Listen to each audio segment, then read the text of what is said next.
네, 전국 현안 여러 가지 이슈들이 터지고 있습니다. 네, 북한 이슈부터 윤석열 대통령 명태균 씨 녹취록 공개까지요. 네, 국회 국방위원이시죠. 민주당 당대표 총괄 특보단장 맡고 계십니다. 안규백 의원 모시겠습니다. 의원님 어서 오십시오. 네, 교수님 반갑습니다. 안규백입니다. 그 계속 국방위만 하시는 걸로 아주 유명합니다. 사람이 어떤 일을 하면 한 분야에 정통해야 되지 않겠습니까? 예, 네. 지금 국회 국방위원회에서 몇 년째 하고 계시는 거예요? 16년 차 하고 있습니다. 이미 국방위원장도 지내셨는데. 그렇습니다. 그리고 나서도 계속 국방위 하십니까? 예, 간사도 한 3번 했고요. 예. 예, 서울의 동대문 갑 지역에서 또 오선 의원 지금 하고 계시고요. 예. 국회 국방위니까 아무래도 북한 이슈부터 좀 먼저 제가 질문 드려야 되겠습니다. 어제 북한이 ICBM을 발사했는데 화성 19형 신형이다 이렇게 공개적으로 북한이 주장을 했는데 어떻게 보셨습니까? 먼저 북한의 장거리 탄도미사일 발사를 저는 먼저 엄중히 규탄을 먼저 합니다. 네. 이번에 발사된 그 ICBM은 고각으로 발사가 되어 있고 시간은 약 86분. 네. 그리고 고고도는 최고 고고도는 7,000 한 600km. 네, 굉장히 높이 올라간 거네요. 그렇습니다. 네. 지금 처음 있는 일 같아요. 그리고 탄착 지점은 1,000km 정도 사거리가 날아가서 1,000km 정도 동해상에서 발사가 됐거든요. 탄착이 됐거든요. 네. 근데 중요한 것은 이게 이제 고각 발사이기 때문에 정상 발사가 아니니까. 네. 평가하기는 좀 이렇습니다만은 어쨌든 이 수준으로 봐서도 전에보다 기술이 좀 진일보했다 이렇게 평가하는 것이고요. 네. 이제 정상 발사가 돼야 약 7,000도 이상에서 그 고온에서 견딜 수 있는 이게 평가가 뭡니까 대기권 재진입 이게 평가가 되는 건데 그 수준에는 아직 미치지 못했다 이렇게 평가합니다. 근데 사실 이 ICBM의 대륙간 탄도미사일의 목적은 미 본토를 목표로 하는 건데 정상 발사가 아니지 않습니까? 그래서 평가가 이르게요. 정상 발사가 된다 하면은 이 미측에서 이게 요격을 할 것이고 또 북한은 그 근원지와 원점 도발에 대한 초토화 타격을 하기 때문에 감행은 사실상 불가능하다고 봐야 되지 않겠습니까? 자기들이 죽으려면 모르지만은 그렇지 않고서는 정상 발사가 쉽지 않다 이렇게 지금 보고 있는 겁니다.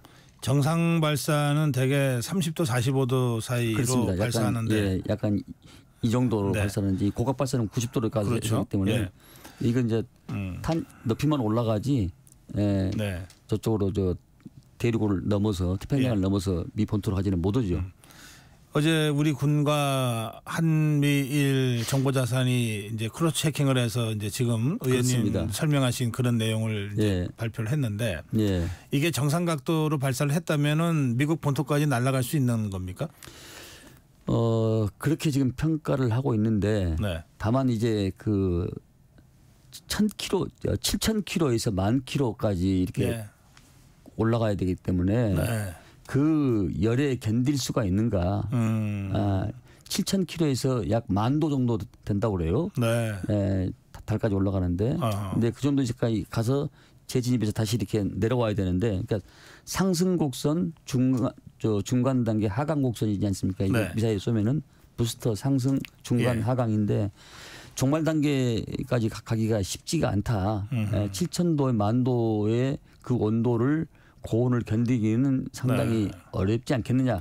그래서 이번에 러시아에서 이런 그 첨단 여러 가지 기술을 전술을 이전받으려고 지금 북한이 저렇게 무리수를 두고 있고 못된 짓을 하고 있다. 이렇게 지금 생각하고 있는 겁니다. 종말 단계의 재진입 기술. 그렇습니다.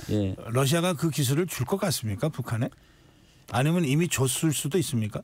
우리가 그 옛날에 불곰 그 여러 가지 봤을 때 그냥 맛만 보이고 주는 척 하면서 맛만 보이고 길들이지 않을까 이렇게 생각합니다. 네. 사실 최근 2, 3년 동안에 북한과 러시아나 블라디보스톡에서 나진항까지 상당한 그 잠수함 기술이나 이런 요원들이 왕래는 빈번했어요. 네. 이거 아니더라도 빈번했는데 네. 아마도 그냥 러시아 입장에서도 북한이 어느 정도 수준인가 이 정도까지는 했을지 모르지만 기술 이전은 쉽지 않을 것이다 이렇게 네. 보고 있습니다. 네. 그 ICBM은 이제 이미 발사가 됐고요. 예. 7차 핵실험 가능성도 계속 제기되던데 어떻게 보십니까, 의원님은? 지금 뭐 러시아 우크라이나 사태 전쟁과 그다음에 이스라엘 하마스 전쟁으로 네. 이제 그 미국이 관심이 중동에 이쪽에 쏠리다 보니까 상대적으로 북한이 지금 북한 핵 문제가 지금 소외되지 않습니까? 네. 근데 이번에 이게 ICBM도 저는 그런 일환으로 보는데 북핵 해결 문제를 위해서 예. 미치한테 좀 관심을 가져달라 이런 뜻이 아니겠습니까? 네. 근데 오바마 정권이 들었을 때도 대륙간 탄도미사일을 발사를 했고 네. 또 그때도 제2차 핵실험을 했거든요. 네. 그런 관례에 비춰봤을 때 북한이 충분히 하고도 남는다. 저는 그렇게 평가를 합니다. 네. 어제 박지원 의원이 그런 취지의 말씀을 하셨는데 저하고 여기 예. 이 자리에서요. 예. 그러니까 ICBM 발사는 결과적으로는 그 바이든 정부의 북핵 정책 또는 북핵 외교의 실패로 미국 국민들한테 받아들여질 가능성이 높고 예. 그렇게 되면 아무래도 조금이라도 트럼프한테 유리해질 거고 예. 김정은이는 트럼프가 되면은 말하자면 이 1대1 談판을 통해서 뭔가를 할 수 있다라고 생각할 가능성이 높다 이런 분석을 내놓으셨는데 뭐 그 분석도 저는 뭐 틀린 분석이라고는 생각지 않습니다만은 네. 미국의 선거 특성이 뭐 교수님도 잘 아시다시피 이 국민 지지로만 되는 게 아니잖아요. 또 선거인들이 네, 있기 때문에 그렇죠. 예. 이런 걸로 봤을 때는 바이든이 좀 유리하지 않을까라는 그런 추측을 해봅니다. 알겠습니다. 자, 그런가 하면 지금 이제 우리 입장에서는 북한군의 러시아 파병 또 우크라이나에서의 전투 이거가 우리 안보에 어떤 형태로든 영향을 줄 텐데요.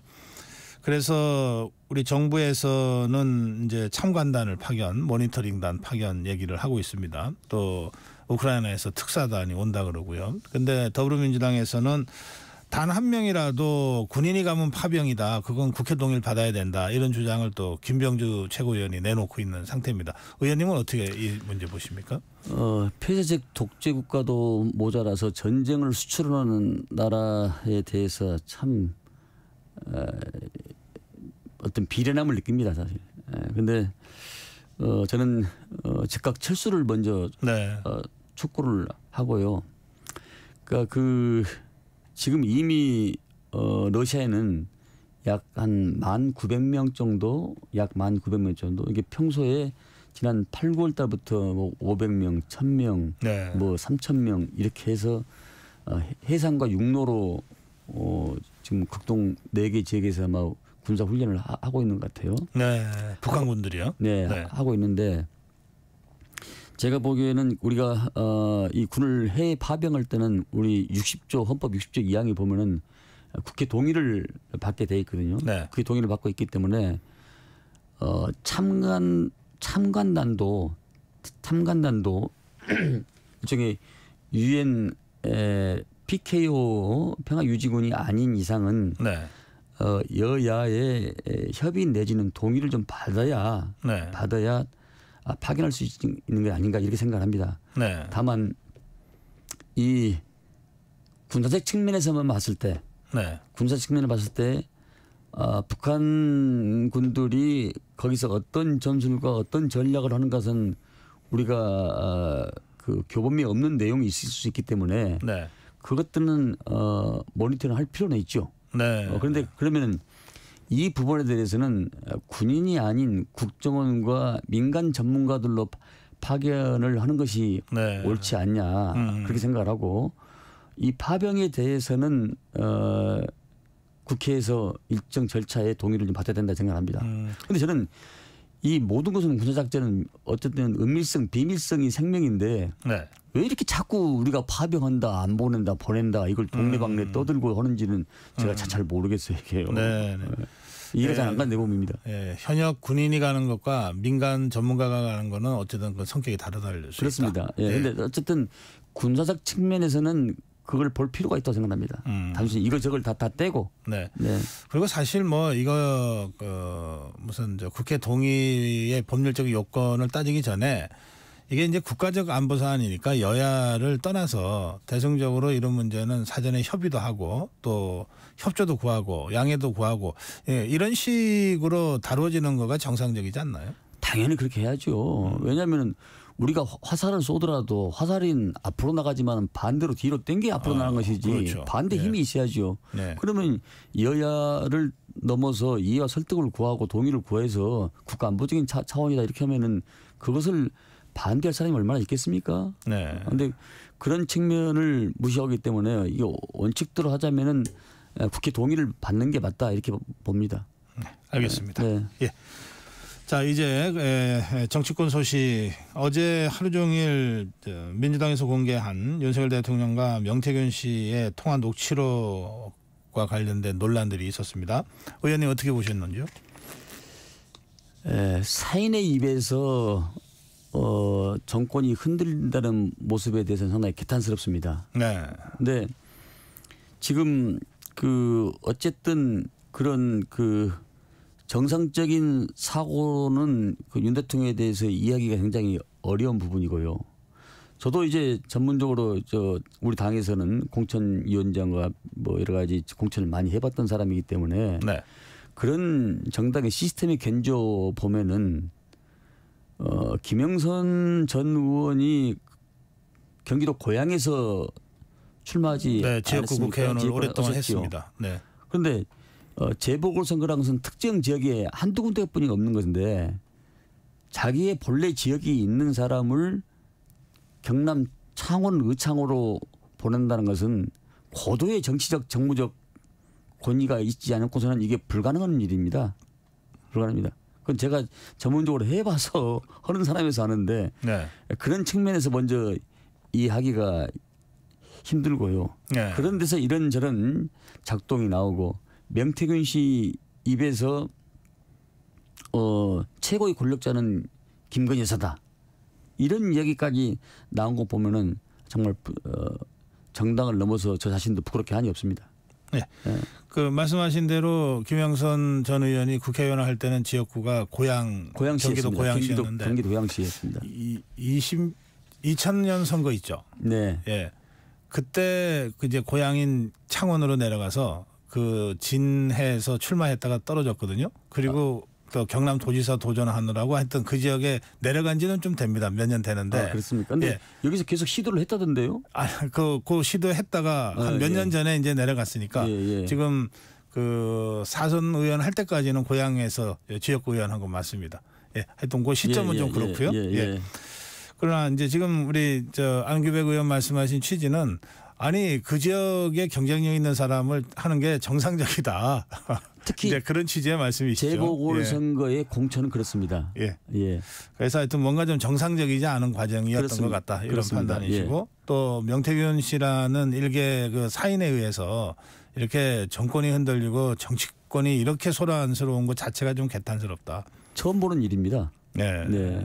그런 예는 없었거든요. 네. 그리고 이게 이 공천심사란 것은 정당에서의 고도의 정무적 판단과 모든 총화가 직결된 겁니다. 이게요. 네.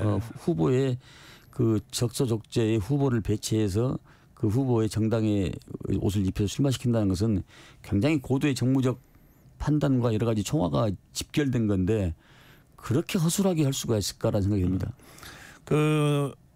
명태균 게이트라고 더불어민주당에서 지금 명명한 것 같습니다. 명태균 게이트 진상조사위원회를 당 기구로 발족시킨다고 보도를 봤는데 이 사안을 그 정도로 좀 크고 무거운 사안으로 보시는 것 같습니다. 더불어민주당에서. 지금 녹취록이 하루가 다르게 새로운 곡이 나오기 때문에 그걸 따라가기도 힘들 정도고요. 네. 용산에서도 경선 전에는 통화를 했지만은 통하고 만났지만은 경선 후에는 통하고 만난 적이 없다라고 했는데 그것이 거짓으로 어제 좀 드러났지 않았습니까? 대통령 취임 전날까지 통화를 하고 당에서 가지고 와서 본인이 당신이 지시를 내려서 이렇게 한 것처럼 이렇게 지금 보이지 않겠습니까? 그렇다고 보면은 그 외에 밝혀지지 않는 내용들이 얼마나 많겠습니까? 네. 지금 우리 당에도 이런저런 전화가 쇄도하고 있고 네. 하나의 지금 검증 단계를 지금 거치고 있고 어제 당에서 발표한 것도 일종의 여러 가지 요인 중에 하나였는데요. 지금 그런 단계를 거치고 있다 이렇게 말씀드립니다. 네. 어제 더불어민주당이 공개한 것도 제보된 내용을 검증을 해서 이건 확실한 사실이다라고 확인하고 공개했다 이렇게 설명을 그렇습니다. 했습니다. 당에서. 예. 그러면 추가 내용들 지금 말씀하신 대로 더 많다는 말씀이신데 예. 실제로 어느 정도 됩니까? 그 양은 제가 가름하기가 힘들고요. 네. 굉장히 많다. 이렇게만 제가 이야기를 좀 확인을 하고 들어왔습니다. 네. 추가 공개 시점은 어느 정도? 추가 공개 시점은 이제 타이밍을 검증과 타이밍을 보고서 네. 해야 되지 않겠습니까요? 네. 지금 내일 당장 장애인 집회 더불어민주당에서 그렇습니다. 내일 오후 2시에 하죠. 예. 이런 그 당에서의 그 제보 확인, 그다음에 추가 공개, 그리고 장애 집회, 그리고 국회에서의 특검 그 추진 이런 것들이 다 이 그 국회 안팎으로 맞물려서 지금 윤석열 대통령과 김건희 여사에 대한 이 공격으로 지금 화력이 집중되고 있는 양상인데 윤석열 대통령 탄핵을 염두에 두고 움직이는 거라고 보통 봅니다만은 의원님 그 탄핵 문제에 대한 의원님 생각은 어떻습니까? 그 역사에서 한번 볼 필요가 있는데요.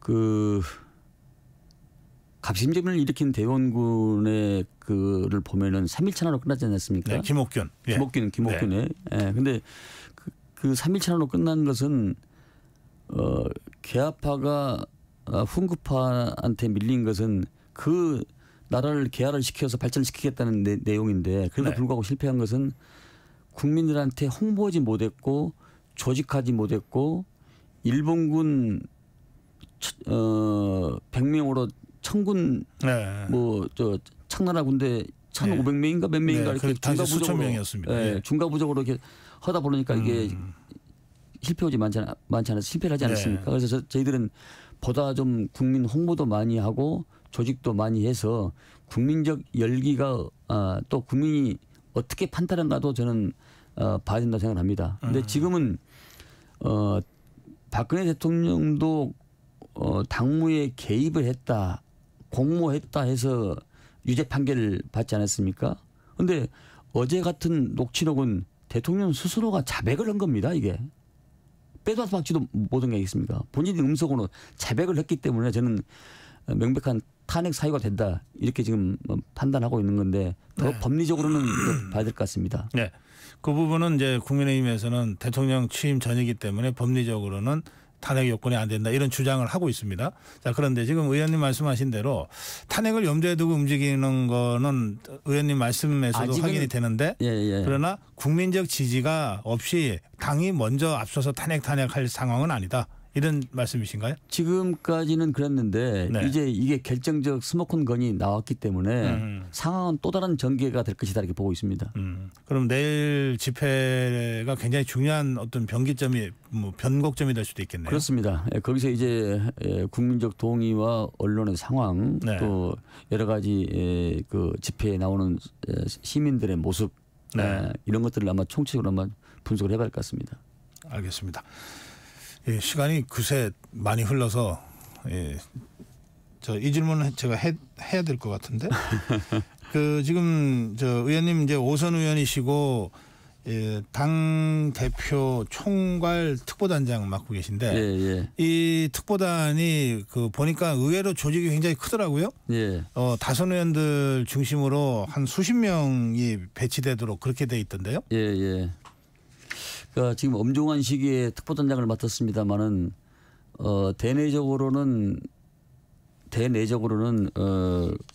당의 여러 가지 세력들을 아우르면서 화합과 단결을 도모하고 대외적으로는 사회 각층의 여러 가지 인사들과 접촉을 하면서 당의 외연을 좀 확장시키는 거라고 생각을 합니다. 1차 구성은 약 28명 했는데요. 네. 정무단장에는 안호영 의원, 네. 그다음에 언론은 박수현 청와대 대변인 전 대변인, 네. 예, 그다음에 경제단장에는 유동수 의원, 네. 이렇게 본인의 달란트를 살려서 당의 공식 기구에서 할 수 없는 것을 저희 특보다는 일동대 뭐라고 할까요? 별동대라고 할까요? 예. 게릴라전이라고 할까요? 네. 이런 역할을 하면서 당 대표한테 보고도 하면서 당의 아젠다 세팅도 하고 이렇게 해서 역동적으로 좀 움직일 생각을 갖고 있습니다. 제가 의원님이 단장을 맡고 지금 말씀하신 그런 면면을 보면서 지난번에 왜 섀도우 캐비넷 얘기가 잠깐 나왔잖아요. 네. 네. 이거 섀도우 캐비넷 준비인가 하는 생각이 들었어요. 아니고요. 예. 그냥 우리는 군인도 훈련이 열심히 강군이 될 수 있듯이 그렇죠. 예. 미래를 준비한다고 생각합니다. 왜냐하면 정당이라는 것은 집권을 목표로 하면은 저는 안 된다고 생각합니다. 집권을 목표로 하면 윤석열 정부 같은 탄생이 될 수 있기 때문에 집권을 수단으로 해서 보다 더 나은 사회 구성과 자아 실현이 저는 목적이라고 생각합니다. 예. 그 점에서 이런 조직이 필요하다. 알겠습니다. 수단을 통해서 목적을 달성한다는 얘기죠. 예. 오늘 안규백 의원과의 대담은 여기서 마무리해야 되겠습니다. 네. 말씀 잘 들었습니다. 의원님. 네. 예. 더불어민주당 안규백 의원과 말씀 나눴습니다. 예.